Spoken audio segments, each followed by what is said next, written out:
Anyways, that's what it looks like.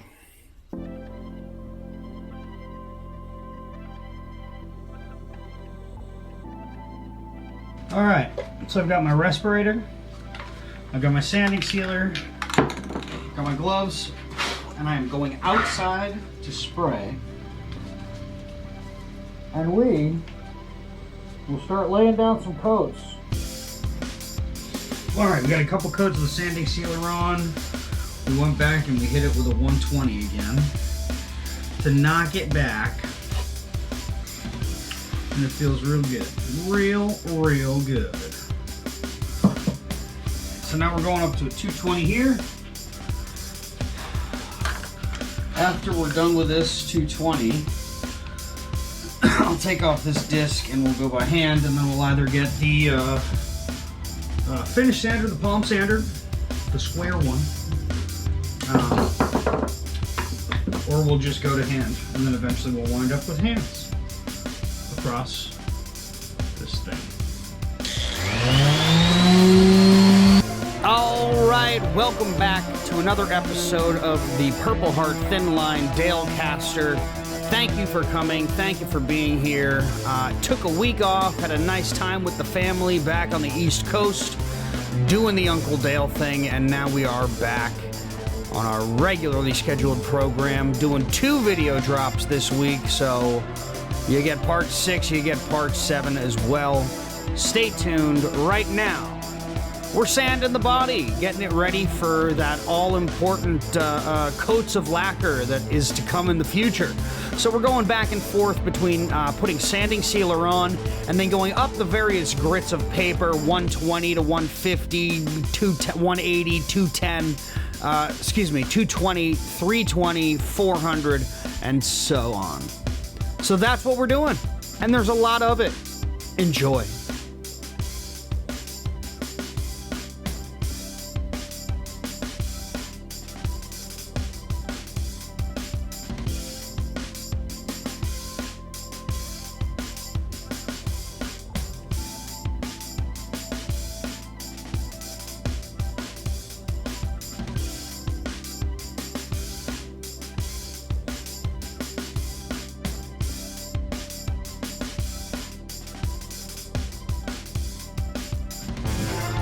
This is a 320 grit.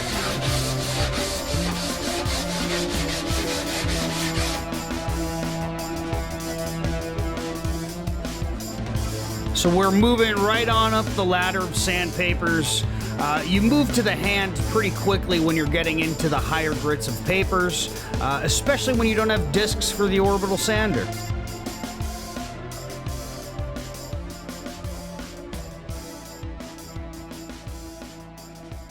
Drilling out the holes so that the wires from the pickups can get through into the main cavities to be hooked up to the controls.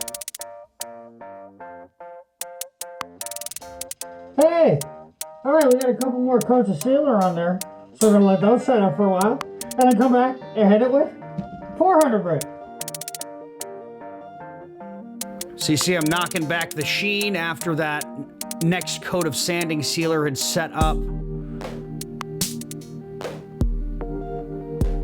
Smoothing it on out, and this should be, although I think I go back and do it a couple more times, really one of the last coats. All right. Whoa. Pardon me.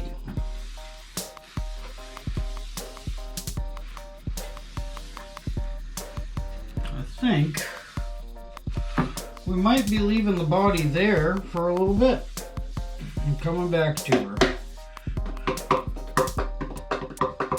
Might be time to get necking. So I'm gonna try and get some wax on this here screw.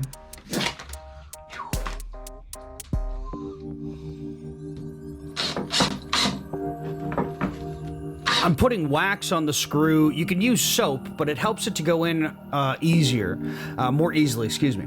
Especially on these woods like Purpleheart, which is really, really hard wood. You wanna lubricate the screws. So right now I'm getting the template mounted onto the neck blank using the super glue and masking tape trick. I'm gonna line up my center lines, make sure everything's good, and then stick it on down there so I can then rough cut it with the jigsaw, and then get to routing it out. You really want to make sure your centers are staying there, and that's why there's a space in the middle so I can still see my center line through the tape. I'm gonna go with this traditional style headstock, I think, for the moment, or at least not reverse it like I did on the Strat. I'm gonna keep it here. So now this is pretty securely on there.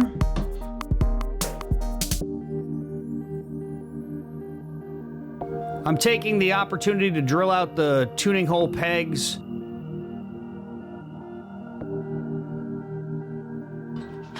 Rock and roll.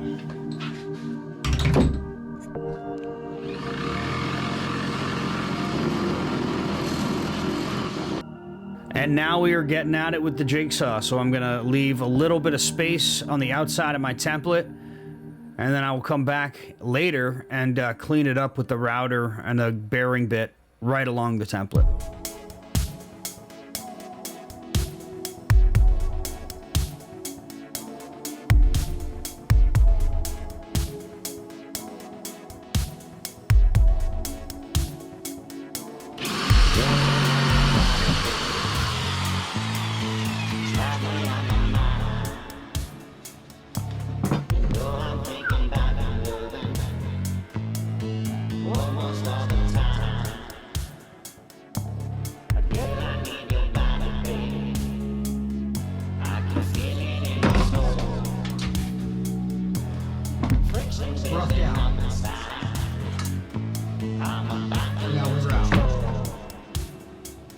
Alright, so we've got some of this roughed out. Not all of it, but we're going to fix some stuff. We took a little chunk out of something here, but we'll fix that later on. Right now, I want to measure out the length here up to my transition. Give me a straight line and start with the spoke shave.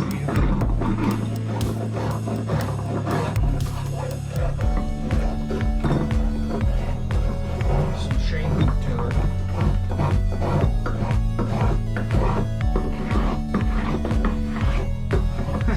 But I need to get it set up first and the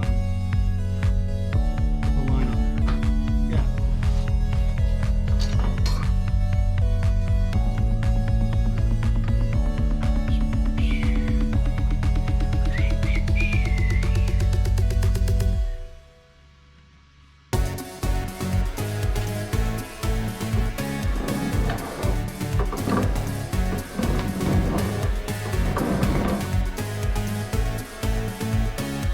I love using the spoke shave and getting that shape initially into the neck. It's an awesome tool. I'm always excited to have a chance to use it. And yes, I know I'm a dork.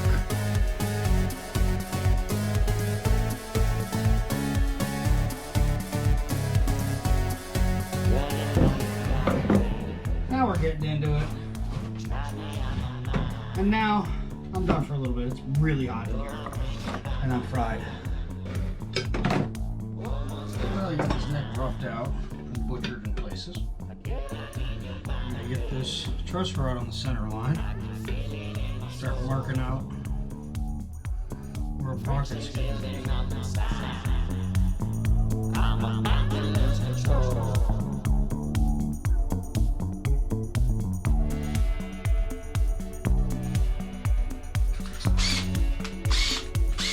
It's going faster than I thought. So far, thus far.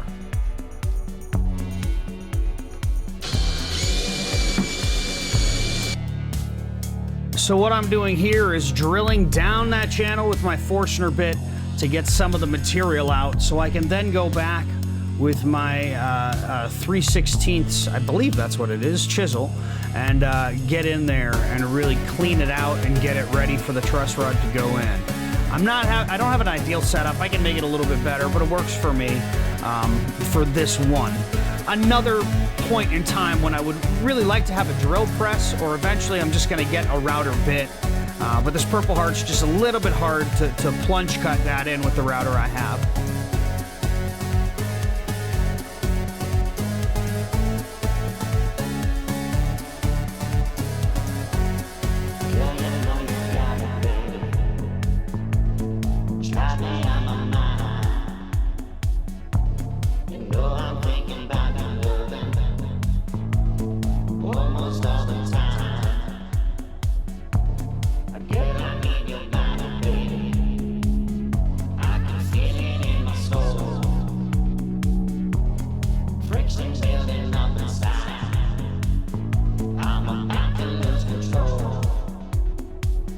Lots of checking and rechecking and dialing in that depth for the truss rod, because we're gonna be gluing the fingerboard on to the neck. And we wanna make sure that the truss rod's in there and it's got some place so it can be taken in and out of the neck as well, if needed.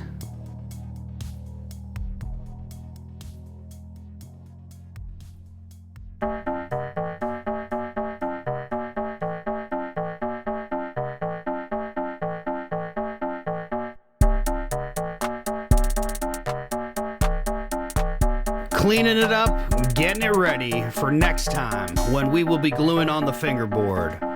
We'll see you then. Thanks for stopping by.